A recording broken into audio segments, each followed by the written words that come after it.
Hi, my name is John McCarthy. I'm James McCarthy. Today we're here accepting on behalf of my father, J.P. McCarthy, the. Michigan Irish Hall of Fame inductee for 2017. I thought that was it was an honor to be here. There's no other award. Dad's what he's been inducted into the Broadcast Hall of Fame, which is a big deal. However, I think this being inducted as an Irishman, truly an Irishman, means more to him. I know that than any other accolade he's had. Yeah, as I said earlier in the induction speech, that he personifies what it means to belong to this. He was proud of his heritage, his Irish heritage, proud of his city, and proud of the state of Michigan. Yeah, the way he lived and the way he did everything, I think, was with that Irish passion in mind. I guess, and what does that mean? It means don't do anything sort of halfway. Everything he did was all about uh, living it, breathing it, and going for it, and wearing your, passion on your sleeve, if you will. Absolutely, wearing your colors on your sleeve. For many years on his radio program in Detroit on WJR, he had the annual St. Patrick's Day party where he interviewed several Irishmen, had And the some band non-Irish. Black and non-Irish. They were Irish for a day. It was like it was the fun joke he played because he said, actually, his father said to him, try not to take being Irish too seriously. Yeah. So, as a fun little play on that, Dad ended up having the biggest St. Patrick's Day party in the history of the Detroit area, maybe in Michigan. But his fun was, let's make everybody who comes through here Irish for a day. So Gil Hill would come through and he'd be Gil O'Hill, and so on. So he had fun, celebrated it, and yet didn't take it too seriously. I think it was kind of ironic today too, as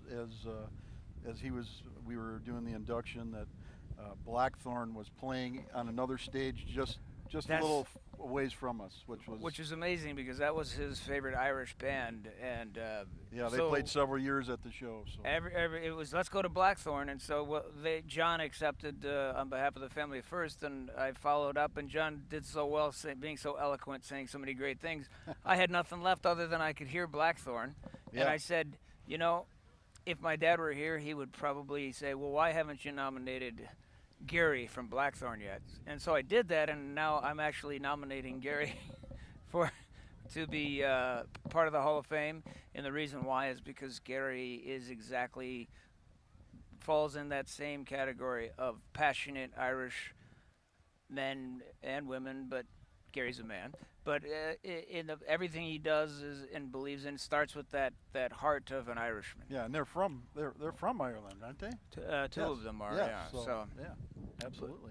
Yeah. Tell us about how your dad made people feel comfortable, his guests, the people interviewed, and how that was even true for your mom and your family. Absolutely. Well, yeah, I guess the greatest compliment anybody gave us, and it happened all the time, was that they thought he was the best interviewer they ever heard. Yeah, I to this day, 22 years later, I still hear it, and I study it in a way because we were lucky enough to have all of his interviews that he ever did. So I think the reason that he was so unique in that way is because he was a great listener. He listened so well and had a real conversation, which is, I believe, another great Irish quality is to really be in the moment and listen to what people say and be genuine. He kept everything very real and relaxed, so I think the listener felt like they were actually at the conversation and at the table as he interviewed his guests. Yeah, it was never an attacking mode. It was always a very calm, Yeah, he really smart, and perceptual interview.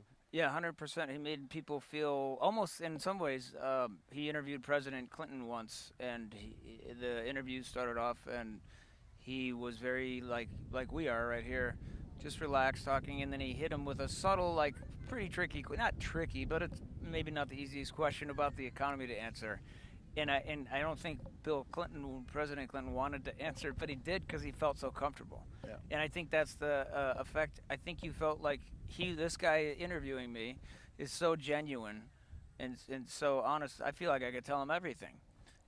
But he didn't take advantage of that. No, and he didn't take himself that too seriously either. He never talked about himself, which Yeah. is something that I didn't really realize until I look back. I'm sure you do the same thing, but it was rare that if you gave my dad a compliment, he would immediately change the Deflect subject. it back to you. Yeah, he Yeah. didn't. Even us, his kids. So other people that weren't family, he would even more so do that. But he'd say, that's just a show. So how you doing, pal? Yeah. He was very selfless, and I believe that's also. I think that's Again, what endeared his fans to him. Yeah, because he was real. He never made it about himself ever. Tell me something about your mother and the role she played in all Go ahead.